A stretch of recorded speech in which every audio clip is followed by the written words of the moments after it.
So what about motivation for Friday before basketing for club racing? What we do is, it's about, they go up 4 o'clock, so about 3 o'clock we just go in and put them together. So you put, what would you do? Just let your ends go into the cocks, into the box? Yeah, we just lift the slide and all the hens come through. Right. And I'll go up to the boxes. They'll go to the old boxes, yeah. Into the pans, and I just shut them all in. Right. And I just leave them for about half an hour. Would you leave them to tread if they wanted? No, I just lock them in.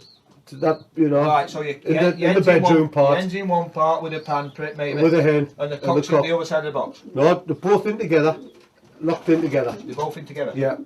So they can mate and they can meet, beak, tread, do what they want? I just come out and do not look. What I do, I put them in. Leave them together and I come back half an hour. I come half an hour and by that time, so all in the bowls. So they're all happy. And would you shop the system though from one week to the next, or would you do that same half an hour week out throughout the year? It's just you just do exactly the same and come away half an hour, go back basket up. Because I find something, I know there's a lot of people who are just 5 minutes and stuff, but yeah, that's you just find out what works for yourself, don't you? Yeah. So when we put them in, we find to go in the cabin, get a cup of tea, and then go back in after half an hour, and all cocks and hens is all in the bowl, calling. And then you just go and pick them out. If you go in maybe 10 minutes, some's still up, ratting about, give them time to, especially yearlings, for the first few weeks, give them time to settle down, get all excitement out of them, and they're all just sitting together like Darby and Joan in the pan, calling, happy. And then just cock out, head out, and just do that. But they go up, and I must say, the pans is left in all the time, they're not took out. And what I do is I just open the door to let the cocks go in. Yeah. But if the cocks don't go in, I don't go picking them up. I don't go picking them up and put them in. Let them. That's fair dues, that, Ron. Thank you. Obviously, you've told us feeding, motivation, and that. Is there anything else what you think's important? What you've actually missed out? What's just come to memory? You know, to help the sport. Yeah, I think especially for the lads who's just getting used to the pigeons. Yep. On the roundabout or widowhood, is when you open the box, when you open the door to let the cocks go into the boxes, and some of them go in, just fasten them in. But the pigeons that doesn't go in, don't go running about catching them and putting them in, which we've all done, and it gets them all uptight.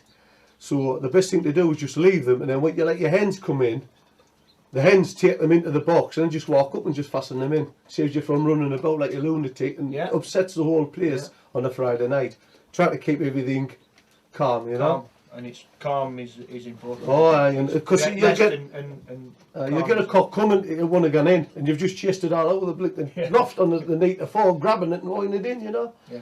So that's a sort of one of the. It's a little thing, but it saves a lot of hassle. Just leave them, and at the finish we didn't really bother. Just open the pens and let the hens come in, let them all go in, and shut them in the pan part, and just leave them.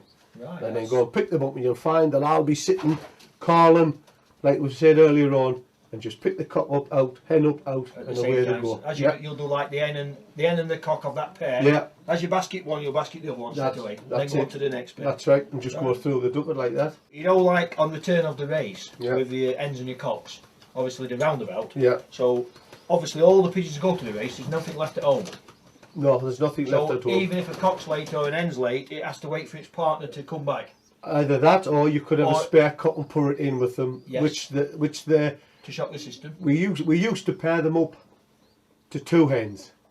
Right. So with 1 hen stop at home. That was many years ago. We didn't do it now because it's just more work. It's more work. You're running about tapping hens out, and so what happens is, obviously, if you've got a cock and a hen. If the one comes back and there's always one floating about, well, all I do is I just open the door, and she'll come out. She'll get trained off a cock floating about on the floor, and just keeps her happy till they get back. Yeah. Yes. Yeah. And how long would you leave your cocks and hens together from race? When they come back from the race, they're left till Sunday morning. So all night. Every week. Every week. Overnight. Yeah. Right. That's been somewhat different to what most fanciers do. They're left till the next morning. Right. That's very good.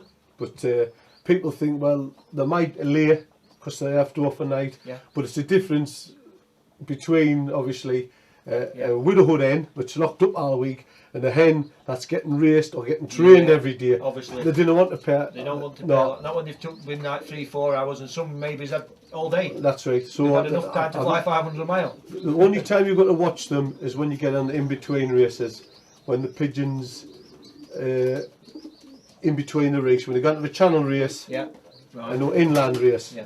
But what we do is, in case you didn't mention it, what we do. I was just going to mention something now, Ron. Obviously, if you're channel racing and from sprint racing, you would be obviously you're going to be basking a day earlier. Yeah. Like Thursday, maybe instead of Friday. Yeah. Would you have to feed earlier on your actual Widowhood corn? Or just move it a day. Move it a day earlier. Just move it a day earlier. Do you use any particular peanuts or anything for channel racing? Most fanciers seem to be a big believer of that for, you know, the protein and fats. I've never used the peanuts like as much as I used to before. The practice was sick sometimes. I used to give them that much. It's anything else too much of a good thing, isn't it? Yeah. But if I can get them to eat them, I wouldn't mind giving them. But since we got on the Expert 3, I'd rather just use the strip sunflower. It's just as much protein and fats and what they use on the peanuts, and I can get them to eat it a lot easier. What about hemp or black rape and hemp? Do you it's all in that Expert 3. That's all in. Very good. So one time we used to mix the strip sunflower, the black grape, hemp, we used to mix them together. Then they fetched out the Bosmolan, fetched out the Expert 3, so we just put them onto that. So obviously the Expert 3 is Bosmolan. That's who it was, but I think Vassar Lathers bought them out now. They bought them out. It's the same company as now, isn't it? Yeah. You did mention, obviously you leave your hens in overnight with the cocks till Sunday morning. Yeah. But when you did say it could become a bit of a problem, or you changed the actual routine in between channel racing to sprint racing. Can you tell us where, how and why? The thing is, it's like, if they're still where you see them, mightn't see each other for a fortnight. That's when you got to watch the hens so they don't pair up. Right. So what we do is we still go through like it was a race. Yes. So what we do is we'll run them together and we'll take them on a toss on the Saturday morning. Yes. So when they come back, they're still left in till the next day. You'll probably give them a good toss that week. About 40 or 50, but sometimes if it's 20, it makes any difference. Long as you're sticking to the routine. That's so they come back and they see the cock and they're with the cock overnight. Yep. So everything's the same. We have to dinner see them for a fortnight, and it's warm. That's when they start to look at each other. So you may as well have it in with the cock, looking at the cock, and sitting looking at another hen. So it takes their mind off it. And then after that you're away again with the training. But we'll start on the Monday when they've been off for a week. Right. If they haven't been away that weekend, we'll start the training on a Monday, Tuesday, Wednesday, Thursday, like that. That's very good, that, Ron. You have mentioned particular training systems and training patterns, but is there any way, like sometimes you'll shock the system, like where you've done it in the morning, would you do it at a different training practice throughout the afternoon the following week? Yeah. You know, am I bringing anything, you know, behind what you've done or whatever? We've had some good results without giving them the long chucks, and that's out in the morning, but saying everything starts a Tuesday, they don't go out till Tuesday. Yes. So it's Tuesday morning, they'll go out, and then 20 to 25 mile toss on the afternoon. Right. Back in fed.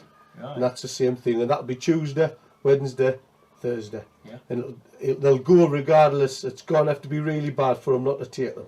Fog, you'll not take them in fog. No. But anything else, he'll tap them. He used to be drying the baskets outside in front of the fire. They were that wet.